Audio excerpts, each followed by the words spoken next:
위메이드에 이어서 베스파라고 그 게임 업체 현재 이 주식이 거래 중지된 기업의 1분기 실적을 스루프트 회계로 분석을 해서 연말 매출까지 예측을 해보는 것으로 진행을 하겠습니다. 하단에 나와 있는 내용 참고해 주시고요. 내용이 좋았다고 생각하시면 구독, 좋아요 부탁드리겠습니다. 그리고 1.5배속 보시기를 하면 편하실 거로 생각됩니다. 베스퍼에 대한 뉴스로 머니투데이 오늘 날짜에 연봉 1200만원 인상이 독됐다. 베스파 전 직원 공고사직 이런 무시한 제목의 뉴스가 보도되었습니다. 있는 내용을 한번 좀 읽어보겠습니다. 1일 오전 서울 강남구에 위치한 베스파 3165원 145원이 떨어졌고 그 다음에 본사 사무실은 평일 오전임에도 대부분 불이 꺼진 채 국회에 잠겨 있었다. 하루 전일 지난달 30일 베스파가 전 직원에게 공고사직을 통보했기 때문이다. 그리고 소제목대로 지난달 30일 재직자 105명의 공고사직 통보, 설립 멤버 등만 남고 대부분 퇴사 수준 밟을 듯, 무리한 인건비 인상 등으로 자본 잠식 빠져, 실력에 따라 개발자 몸값 세분화될 듯. 이렇게 그 뉴스가 나오면은 일반인들은 그대로 일단 머릿속에 이렇게 심어질진 모르겠어요. 그러나 그 인건비 때문에 자본 잠식이 됐다고는 전혀 생각은 할 수 없습니다. 자본 잠식이라는 것까지 얘기 나온다면은 인건비 때문에 그렇다고 그러면은 근본적으로 이 기업이 매출을 못 일으켜서 그런 거지, 이런 식으로 인건비가 뭐 얼마나 나가길래 이런 식으로 뉴스를 만들어내는지 조금 기자분들의 수준이 좀 높아지지 않아야 되겠느냐 그런 생각을 합니다. 연봉은 중소기업 수준임을 분석 결과 알게 됐습니다. 따라서 연봉이 이 기업이 거래 중단이 될 만큼 또 전 직원한테 권고사직을 할 만큼 이런 상황은 아니다. 결론은 뭐냐 그러면은 안 팔린다 그런 얘기예요. 이런 식으로 접근을 해야지 게임의 인기도가 없다 뭐 이런 식으로 좀 기사들을 풀어가야 되지 않냐 이렇게 생각이 됩니다. 주가 곡선을 거의 2년치를 한번 봤는데요. 이게 뭐 이런 식으로 나오는 것은 멀리서 보면은 꽤 험악한 우리나라 산에서는 볼 수 없는 무시한 그런 계곡, 높은 산, 이런 산을 보는 것 같은 느낌이 됩니다. 2020년 전에도 3만 4천 원까지 올라간 적이 있고요. 그 다음에 이제 2021년 7월 16일에 이제 또 크게 올라간 적이 있는데 말하자면은 2021년 한 11월경부터 급격히 이제 추락을 했습니다. 이게 인건비는 아닐 거 아니겠느냐 이런 얘기죠. 제 얘기는. 네.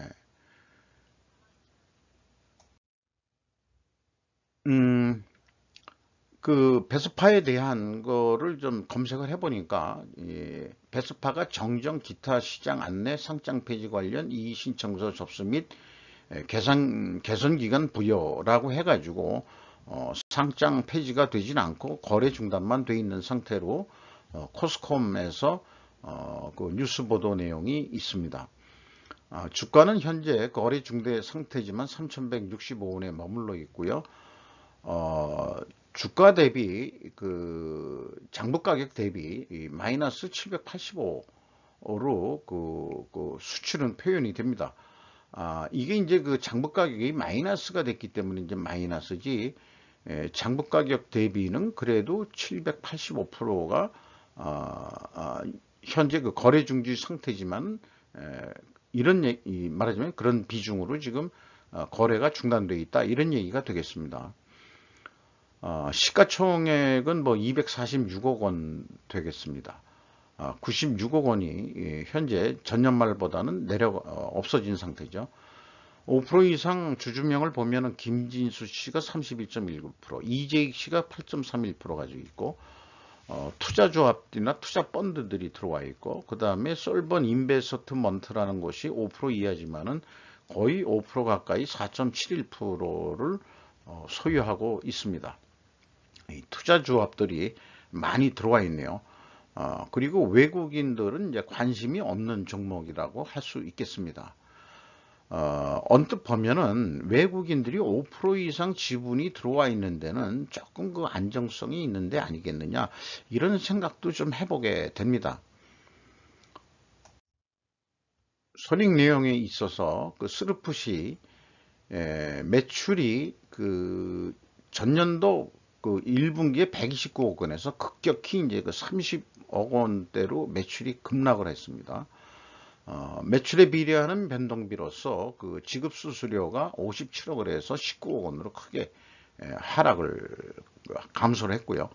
그래서 스르풋은 84.7%가 크게 그 감소를 했습니다. 스르풋률은 19.7%, 20%가 하락을 했습니다. 그리고 이제 운영 비용도 줄이긴 줄였습니다. 74.5%를 그 줄였습니다. 그 결과 TOE 생산성은 0.31로서 전년 동기 0.52보다 더 추락을 했습니다. 이것을 그 돈으로 비교해서 얘기한다면 연초에 1억 원 가지고 장사를 시작했는데 3개월 만에 3,100만 원뿐이 안 남았다, 이런 얘기가 되겠습니다.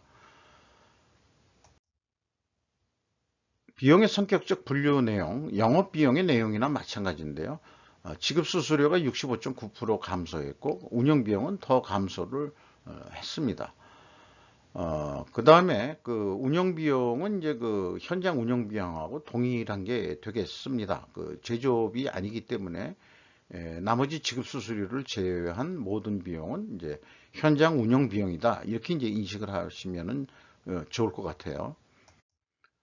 PQ 총 제조 비용 차이가 있을 수 없고요. 그 다음에 그 주요 비용으로서 인건비를 보면은 인건비가 이제 뉴스에 나왔듯이 연봉 1,200을 올렸다고 그러는데, 말하자면은 그 25억 가량이 이제 집행이 됐는데, 인건비 비율로는 운영 비용에서 70% 크게 이제 많은 비용을 그 차지하고 있죠. 인원수가 211명이나 줄었음에도 그렇습니다. 그래서 그 평균 분기 임금은 1,670만 원으로서 이대로 간다 그러면은 연봉 한 6,700만 원 선. 이게 완전히 그 중소기업 하위 수준으로 떨어졌다, 이렇게 볼 수 있겠습니다. 전년도에도 그렇게 높은 수준은 아닙니다. 7,200만 원이면은 이게 이제 그 뭐 1,000만 원 돈 정도가 내려간 거는 아니지 않습니까? 근데 어떻게 연봉이 1,200만 원이 내려갔다, 이렇게 아니 올려줬다 얘기한 게 아니고 거꾸로 이제 내려간 거로 되어 있죠. 그래서 그 이 뉴스 보도할 때 그 백데이터를 기간이라든지 근거를 좀 더 명확히 그 명시해 줘야 되지 않느냐, 이런 생각을 합니다. 인건비 때문에 직원들을 그 공고사직한다, 그게 아니고 한마디로 영업에 실패해서 그렇다, 이런 쪽으로 가야 되고, 아무래도 그 중국 시장 등에 영향을 미치지 않았겠느냐, 이렇게 생각합니다. 그 게임의 내용을 보면은 뭐 영웅 그 수집형 뭐 이런 식으로 되어 있는데, 아무래도 그 중국 정서에 맞는, 중국인들의 정서에 맞는 그런 프로그램들을 만들지 않았었겠느냐, 저는 그렇게 추리를 해봅니다. 게임을 안 해본 입장에서 생각해보는 그냥 추리가 그렇습니다. 광고 선전비도 이제 더 이상 뭐 할 만한 게 없어가지고 거의 뭐 이제 광고 선전비를 그 때리지 못하고 있는 상황이 되겠습니다.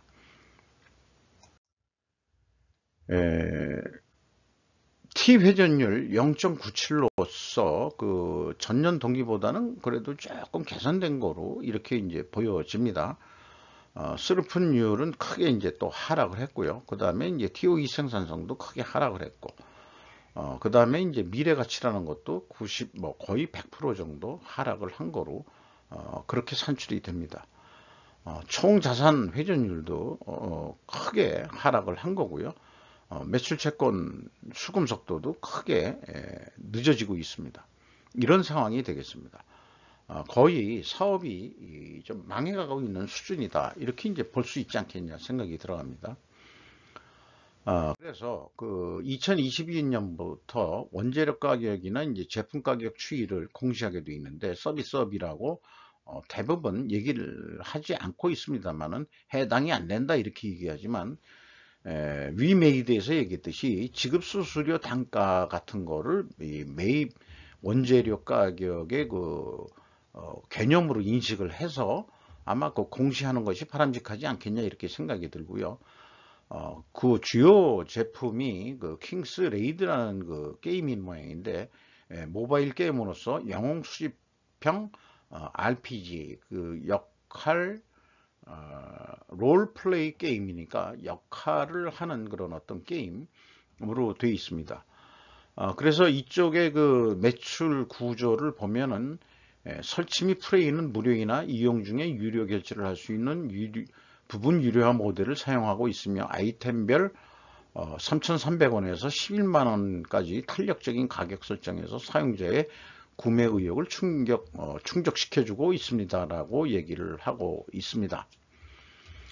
어쨌든 이 소비자를 게임 소비자를 유혹할 수 있는 그런 구조를 가지고 있는지 모르지만은 근본적으로 치열한 그 게임 경쟁 시장에서 현재 그 킹스 레이드라는 것은 아마 이제 인기가 크게 떨어졌다 이렇게 볼 수 있을 거라고 판단이 됩니다. 캐펙스 자본적 투자는 없고 거꾸로 이제 이 감소가 3억 8,700만 원이 있었고요. 종속기업 비율이 그 62.8%에서 27.2%로 크게 35.6%가 하락을 했는데 아마 그 종속기업을 매각을 했든지 아니면 종속기업이 평가 절하를 해서 더 적자가 나가지고 그 금액을 줄였을 거라고 생각이 됩니다. EAT 현금 순손실이 17억 원으로서 전년도보다는 이제 그 절대 금액 자체는 줄어들었습니다. 그런 이제 그 현금 이 결손율로서 손실률로 보면은 요것도 이제 마이너스 64.2%. 그래도 전년도보다는 많이 개선은 돼 있는 상태입니다.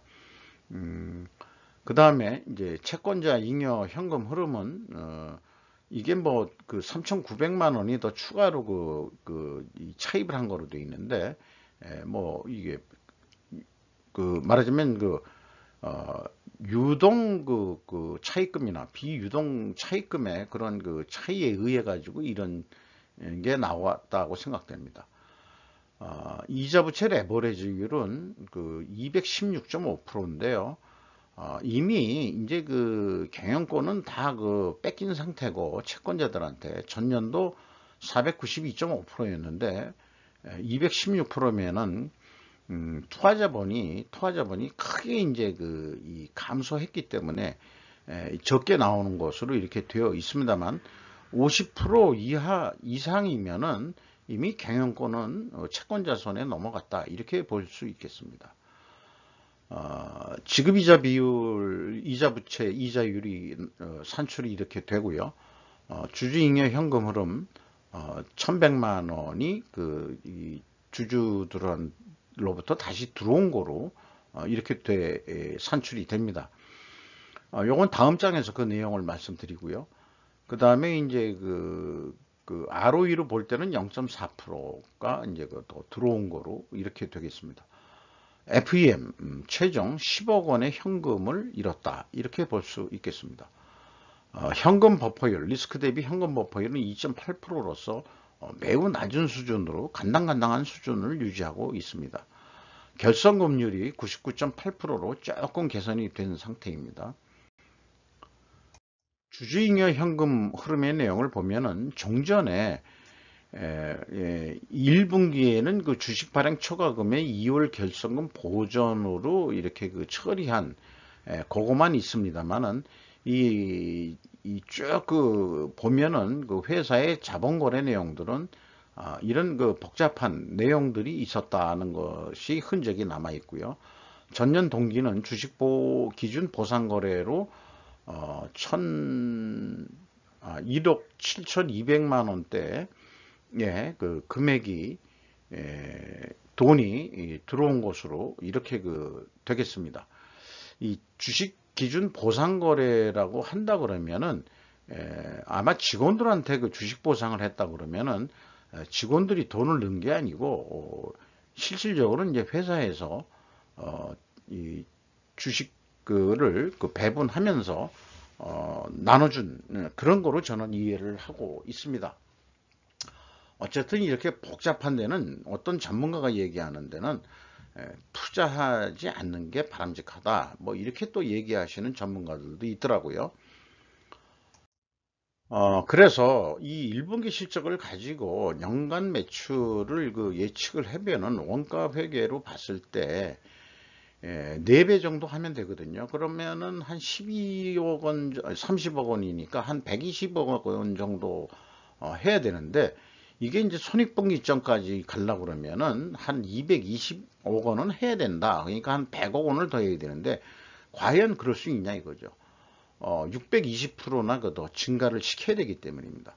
아무래도 지금 이 게임의 수명은 다 한 거로 보기 때문에 현실적으로는 이렇지는 못할 거라고 보지만 손익 기준점 매출액은 220억은 해야 된다는 게 이제 산출을 할 수 있다 이거죠.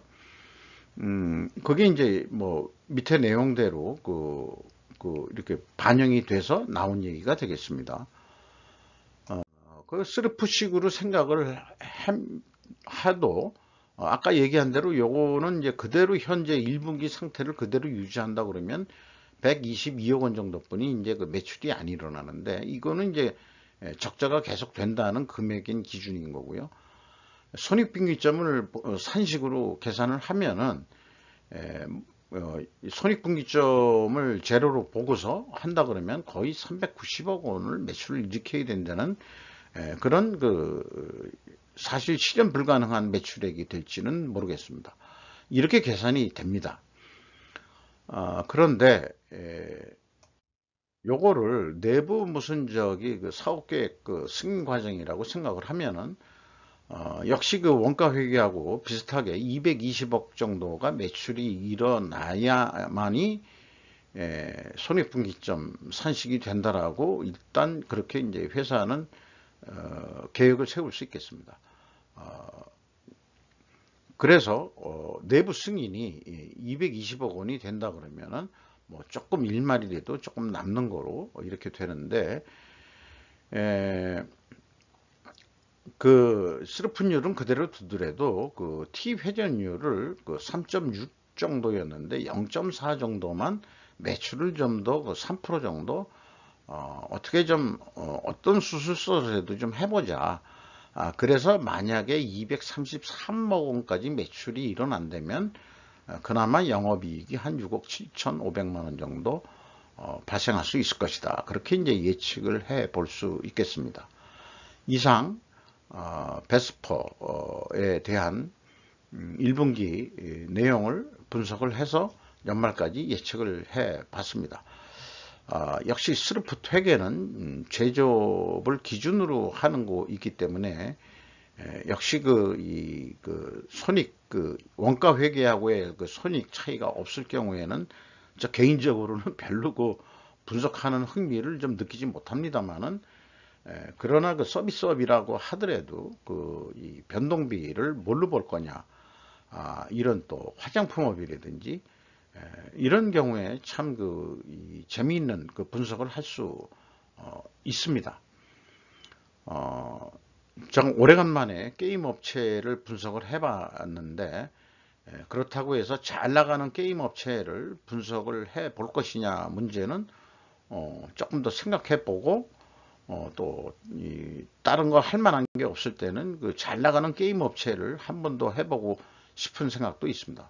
이상 마치도록 하겠습니다.